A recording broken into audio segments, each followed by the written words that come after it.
Cayon. Com que fa frescoreta, ens arrimem així. Sí? Tens fred? No, dona, no, que fa molt bo. Què tal, Alba? Molt bé. Com estem? Molt bé. Gràcies. Molt bé, moltes gràcies. Molt agraïda. Alba, teatro, lo tuyo es puro teatro. Lo tuyo es puro teatro, que dèiem. Bueno, tant de bo, tant de bo. Tant de bo, no? Aquí en tenim, sí. Bueno, amb l'Alba Cayon, que és... Parlem d'aquest volum, que és dramatúrgia... El tenim aquí, també, sí. Valenciana contemporània. Exacte, dramatúrgia contemporània Com a valenciana, amb obres de Pont Flotant, Begoña Atena i Xavier Puigades, Juli Sisla, Núria Vizcarro i Guadalupe Sáez. Sí, sí.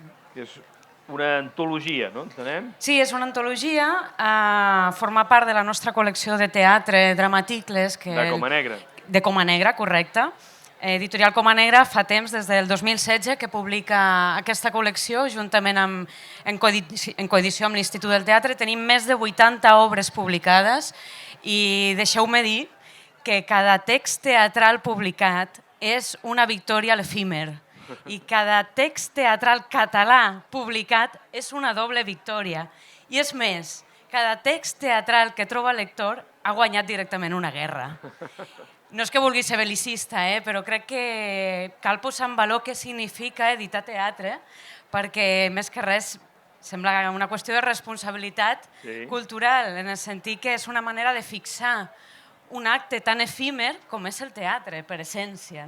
Evidentment, fixar-lo amb les limitacions que té el text, però és la manera de donar l'oportunitat a que aquest text sobrevisqui al temps.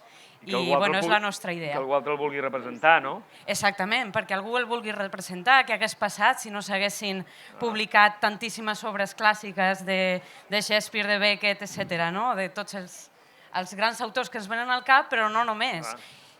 I, evidentment, en el cas del teatre català és més important que mai, perquè som conscients de la crisi que està visquent també el sector de les arts escèniques pel que fa a la dificultat de representar en català, això amb l'àmbit audiovisual també ho hem viscut, moltes vegades se salta al castellà per una qüestió d'àmbit de distribució i de comercialització, i això és fonamental, i per tant, a part que llegir teatre és un plaer tremendo, que ens hem de treure aquest tabú perquè és divertidíssim, perquè és molt ric, editar-lo i publicar-lo i posar-lo a disposició, que hi sigui a les biblioteques i reivindicar això, és responsabilitat important. I responsabilitat també gràcies a dones com tu, que al final també la presència de dones és rellevant dins de la dramatúrgia, també, no sé, perquè definixes el panorama de la dramatúrgia valenciana com complicat, però ara mateix consideres que sí que estem en un bon moment, que s'estan fent coses, que s'estan consolidant, que estan arribant al públic? Sí, òbviament, perquè la creativitat no s'acaba, i la creativitat... Si abans parlaven que editar teatre ja és una victòria, en català doble victòria, i trobar lector que guanyes una guerra, imagina't si és una autora dona, no? Cada vegada més. Encara més Però aquí n'hi ha unes quantes, no? I tant, perquè forma part de del nostre esforç, evidentment, que hi siguin també temes com el de Guadalupe Sáez, que parla de precisament un tema molt femení, com és la violència obstètrica, o d'altres, com la Núria Vizcarro, que també parla... Aquí tenim els noms d'aquests 5 textos, que són El fill que vull tindre, I tornarem a sopar al carrer, Instruccions per no tenir por si ve la pastora, La sort o la confiança. Són textos estrenats entre el 2016 i el 2021. Sí. I quins són els neguits ara mateix de la gent que escriu teatre, que fa teatre, que molts segurament han canviat la manera de fer, no? Moltes vegades són creacions col·lectives que s'acaben... Correcte, això jo crec que és un valor i també és important i és un fet molt agraït d'editar teatre, que molts d'aquests textos, la gràcia també és que són textos performàtics, és a dir, s'han creat en el moment en què les companyies estaven treballant aquestes obres. Pont Flotant, per exemple, fa una proposta divertidíssima sobre la reflexió de tenir fills, el fill que voldria tindre, el fill que vull tindre, juga molt amb aquestes expectatives que aboquem sobre els fills i que volem construir d'una manera irònica, i a més amb una posada en escena que el fill esdevé una boleta de plastelina i per tant aquest xoc entre objecte que tu vas projectant coses. A més és molt bonic perquè Pont Flotant sempre treballa amb actors no actors, amb gent que troba al poble i s'incorpora a escena, Després, el text de I tornarem a sopar al carrer és un cant d'amor al barri del Cabanyal. Gran barri. Gran barri. I gran barri supervivent. I gran barri lluitador.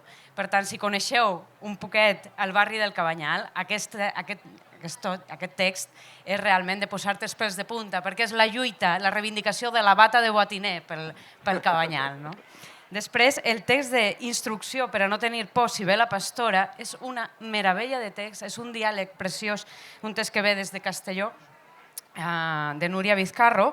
La pastora va ser un personatge controvertit perquè va ser batejat com Florencio Mas Meseguer, conegut com el terror del Caro, el Durruti, perquè quan va néixer la seva morfologia física no el podia identificar entre dona o home. I el van batejar com Teresa, com a femení. Però va haver-hi un dia que un guàrdia civil va voler desmentir. Corrien molts mites. Es va ficar dins del folklore dels porcs com a bèstia. Es parla, per tant, de la diferència, la dificultat de no esdevenir un monstre o un mite quan ets diferent. I aquella Teresa, un guàrdia civil, li va baixar els pantalons per demostrar per intentar esbrinar què era, i ell des de llavors, en aquell moment, es va fer maqui. I per tant va ser després conegut com Durruti. La Bartlett va fer una novel·la molt important que va tenir molt èxit, i aquest text és preciós sobre aquest. Instruccions per a no tenir por si ve la pastora, és a dir, instruccions per a no tenir por de la diferència, d'alguna manera. La sort de Juli Disles parla de la paternitat en l'adopció de dos pares, i serà estrenada a la Beckett a finals de setembre, o sigui, estem parlant de textos editats amb màxima actualitat. I la confiança de Guadalupe Sáez, com he dit abans, parla d'aquesta violència obstètrica, és a dir, de les dificultats de moltes dones per parir com elles voldrien. Totes les històries veiem que connecten realment amb la realitat. Això també és un valor afegit perquè el fet que el lector pugui empatitzar perfectament amb els protagonistes amb aquestes històries que es conten. Sí, ens parlen d'una quotidianitat que tenim i segurament això és el que fa connectar, com bé dius, i a més és que jo ho faria com una defensa a que no tinguem por de llegir teatre. Moltes vegades com a cultura ens ha passat... Sí, a vegades dius, no, és difícil. Clar, perquè tenim la sensació que és un artefacte incomplet moltes vegades quan llegeixes teatre, de dir, bueno, el teatre se llegeix per representar-lo, o se llegeix pels professionals perquè després m'ho porten a mi en format teatral, però no és veritat. Llegir teatre és una de les coses més riques que podem fer perquè precisament són textos que moltes vegades no tenen totes les acotacions de direcció i això ens dona una gran llibertat com a lectors. Jo crec que això és un valor de potenciar la imaginació. I a més és que és molt més ràpid que llegir una novel·la. Podeu llegir moltes obres de teatre en el temps que llegiu una novel·la. És una manera d'aprendre-ho, no? Està molt bé. I avui estem trencant també molts tòpics i molts prejudicis. Ja parlàvem que la novel·la gràfica no és tan sols una qüestió naïf, una qüestió infantil, perquè no llegir teatre, ja està bé. Evidentment, i jo crec que és una qüestió de salut cultural que al final no hem de tenir por a cap gènere, només hem de tenir por a no llegir. Molt bé. No podem acabar, això ha sigut el titular. Ho fem com a frase. Només hem de tenir por a no llegir. Moltes gràcies, Alba Callón. Gràcies a vosaltres. A Coma Negra també per l'edició de teatre i aquesta dramatúrgia valenciana contemporània.